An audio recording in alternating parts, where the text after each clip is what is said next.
Sobat Belajar. Hari ini kita akan mempelajari tentang semiotika yang merupakan cabang studi ilmu bahasa. Secara sederhananya, semiotika merupakan ilmu yang mempelajari tanda-tanda dan bagaimana tanda tersebut memberikan maknanya.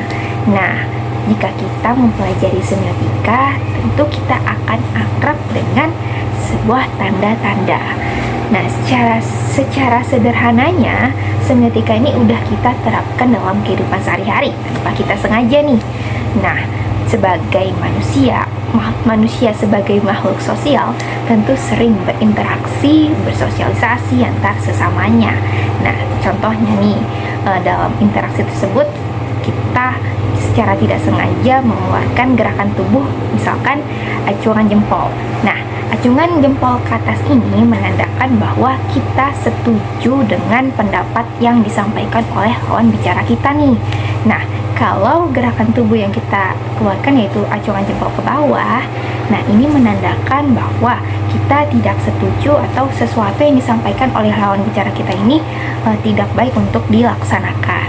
Nah, itu sekilas mengenai semiotika. Nah, kali ini kita akan membahas lebih lanjut mengenai semiotika. Nah, tanda-tanda yang dihasilkan oleh semiotika ini tidak hanya terbatas pada simbol saja, melainkan ada kata, ada gambar, gerak tubuh, suara, dan dimensi ruang.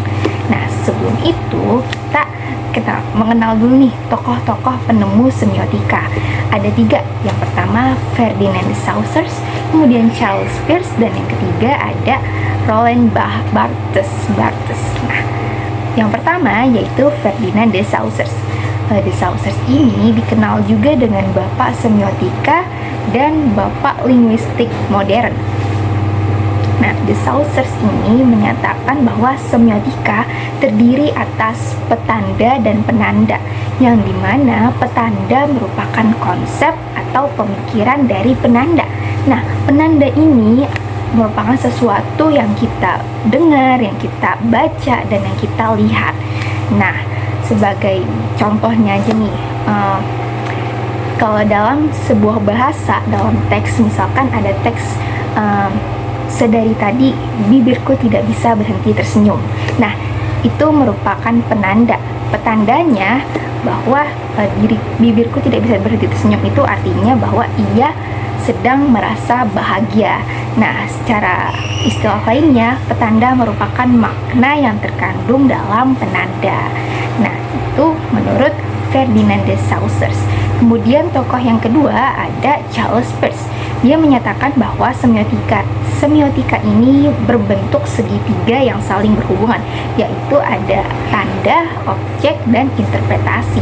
Nah, sama seperti de Saussure, namun dalam pandangannya Charles Peirce ini menyatakan bahwa semiotika ini berhubungan juga dengan pandangan filsafat.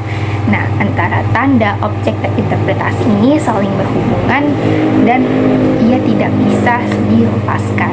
Nah, bahwa tanda itu merupakan konsep dan objek sesuatu yang kita lihat. Kemudian interpretasi ini pemahaman kita untuk memaknai tanda dari objek yang kita lihat. Kemudian tokoh yang ketiga yaitu Roland Barthes yang menyatakan bahwa semiotika ini terdiri dari denotasi dan konotasi. Denotasi ini berupa deskripsi dan konotasi ini berupa maknanya. Nah, sama seperti de Saussure, Roland Barthes ini menyatakan ia lebih tertarik pada tanda yang melekat dengan makna ideologis dan budaya. Nah, Roland Barthes juga membagi sebuah teks menjadi 2, yaitu open text and closed text.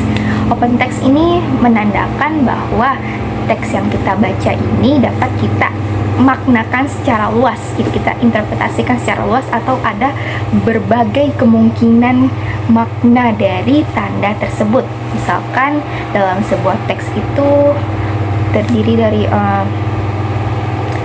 sejak hari itu aku tidak bertemu dengan dirinya lagi. Nah, kalimat tadi itu berpotensi menimbulkan berbagai kemungkinan makna. Tokoh dirinya ini bisa jadi ia terlalu sibuk sehingga tidak dapat menemui tokoh aku, atau tokoh dirinya ini sedang sakit atau terluka sehingga ia tidak bisa mengabari dan menemui tokoh aku, atau memang tokoh dirinya ini sudah tiada. Nah, pokoknya dalam open text ini menimbulkan banyak kemungkinan makna yang terkandung dalam tanda. Sedangkan close text yaitu memungkinkan bahwa dalam tanda tersebut hanya ada satu makna. Misalkan teksnya itu seperti ini.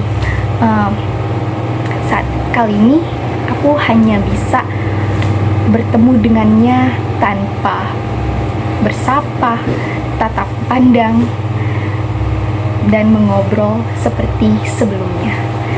Aku hanya bisa menyebutkan namanya melalui batu nisan yang kokoh menutupi tubuhnya. Nah, itu menandakan, teks tadi menandakan bahwa tokoh dia ini sudah tiada dengan tanda batu nisan yang disebutkan dalam teks tadi, kalimat tadi. Nah, itu tadi teori-teori pendekatan menurut tokoh-tokoh semiotika. Nah, tipe-tipe tanda itu terbagi menjadi 3.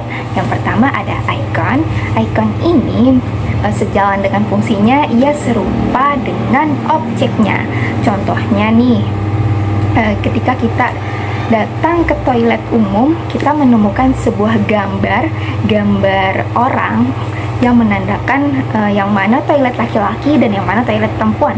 Yang dimana kalau toilet perempuan, ia terdapat gambar seseorang gitu menggunakan rok. Sedangkan kalau laki-laki, gambarnya tidak menggunakan rok. Nah, dari tanda tersebut kita dapat membedakan yang mana toilet untuk laki-laki dan yang mana toilet untuk perempuan. Nah, kemudian tipe tanda yang kedua yaitu indeks atau ada sebab dan akibatnya. Contohnya jika ada api berarti akan berasap, pasti ada asap. Nah, kemudian contoh lainnya, jika kita melihat awan mendung, pastinya kita akan memperkirakan bahwa sebentar lagi akan turun hujan. Nah, tandanya apa? Yaitu tandanya awan mendung. Kemudian yang ketiga yaitu simbol. Simbol ini tanda yang disepakati bersama. Contohnya, jika kita melihat bendera merah putih, itu kita pasti udah mengetahui bahwa itu negara Indonesia, yang dimana bendera merah putih sudah disepakati bersama oleh warga negara Indonesia. Contoh lainnya, jika kita melihat seorang perempuan menggunakan hijab, maka itu dapat kita pastikan bahwa ia adalah seorang wanita muslim. Nah, itu tadi secara sederhana penjelasan tentang semiotika. Semoga pembahasan hari ini bermanfaat. Saya Elvira Zahra Ramsi dengan akhiran NIM 03 mengucapkan terima kasih dan wassalamualaikum warahmatullahi wabarakatuh.